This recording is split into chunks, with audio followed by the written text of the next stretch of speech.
أعوذ بالله من الشیطان الرجیم۔ میں پناہ مانگتا ہوں اللہ کی شیطان مردود سے۔ بسم اللہ الرحمن الرحیم۔ اللہ کے نام سے شروع جو نہایت مہربان رحم والا۔ وَإِلَى ثَمُودَ أَخَاهُمْ صَالِحًا قَالَ يَا قَوْمِ اعْبُدُوا اللَّهَ مَا لَكُمْ مِنْ إِلَٰهٍ غَيْرُهُ قَدْ جَاءَتْكُمْ بَيِّنَةٌ مِّن رَّبِّكُمْ هَٰذِهِ نَاقَةُ اللَّهِ لَكُمْ آيَةً فَذَرُوهَا تَأْكُلْ فِي أَرْضِ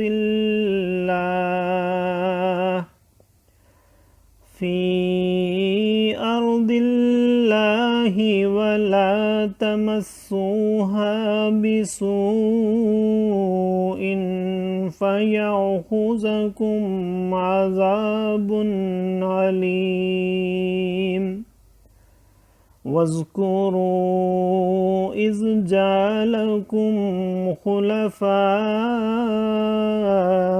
مِن بَعْدِ عَادٍ وَبَوَّأَكُمْ فِي الْأَرْضِ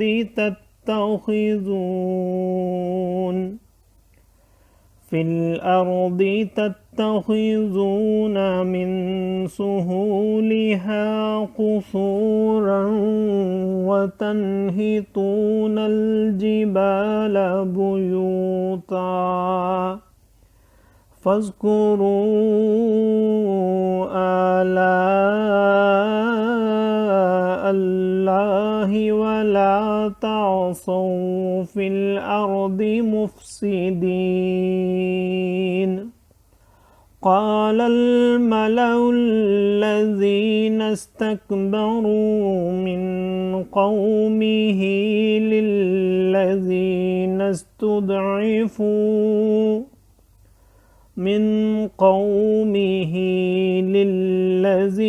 استضعفوا لمن آمن منهم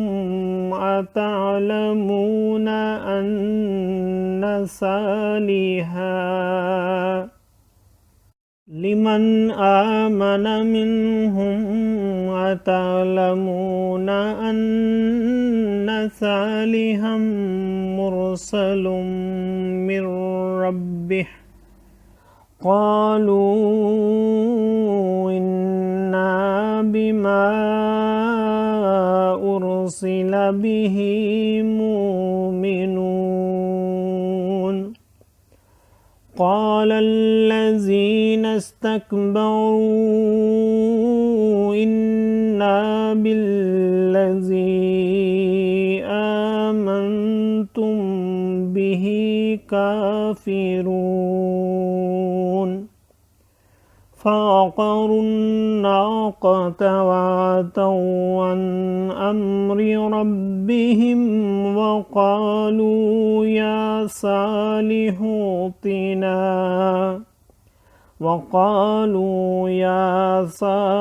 ائتنا بما تعدنا إن كنت من المرسلين فأخذتهم الرجفة فأصبحوا في دارهم جاثمين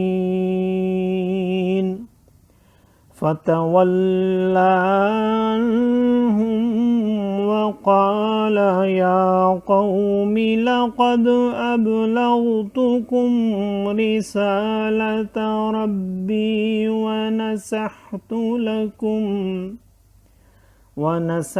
لكم ولكن لا تحبون الناصحين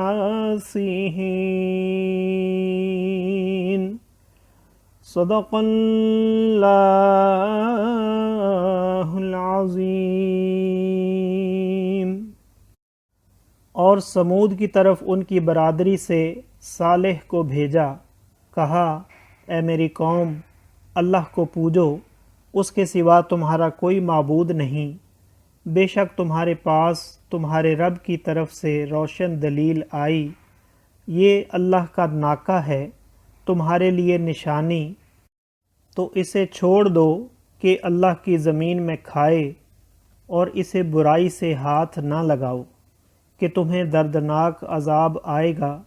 اور یاد کرو جب تم کو عاد کا جانشین کیا اور ملک میں جگہ دی کہ نرم زمین میں محل بناتے ہو اور پہاڑوں میں مکان تراشتے ہو، تو اللہ کی نعمتیں یاد کرو اور زمین میں فساد مچاتے نہ پھرو۔ اس کی قوم کے تکبر والے سردار کمزور مسلمانوں سے بولے، کیا تم جانتے ہو کہ صالح اپنے رب کے رسول ہیں؟ بولے، وہ جو کچھ لے کر بھیجے گئے ہم اس پر ایمان رکھتے ہیں۔ متکبر بولے، جس پر تم ایمان لائے ہمیں اس سے انکار ہے۔ پس ناکہ کی کوچیں کاٹ دیں اور اپنے رب کے حکم سے سرکشی کی، اور بولے، اے صالح، ہم پر لے آؤ جس کا تم وعدہ دے رہے ہو اگر تم رسول ہو۔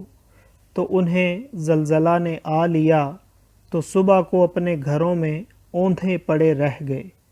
تو صالح نے ان سے منہ پھیرا اور کہا، اے میری قوم، بے شک میں نے تمہیں اپنے رب کی رسالت پہنچا دی اور تمہارا بھلا چاہا، مگر تم خیر خواہوں کے غرضی یعنی پسند کرنے والے ہی نہیں۔ صدق اللہ العظیم۔ معزز سامعین اور حاضرین، آج ہم نے سورۃ الاعراف کی آیت نمبر 73 سے آیت نمبر 79 تک کی تلاوت کی اور ترجمہ پیش کیا۔ اللہ تعالیٰ قبول و منظور فرمائے۔ اللہ تعالیٰ میں قرآن پاک کو پڑھنے، سننے، سمجھنے اور اس کے احکامات اور تعلیمات پر عمل کی توفیق عطا فرمائے۔ دوران تلاوت اور ترجمہ اگر کوئی غلطی رہ گئی ہو تو اللہ تعالیٰ میں معاف فرمائے۔ آمین۔ جزاک اللہ۔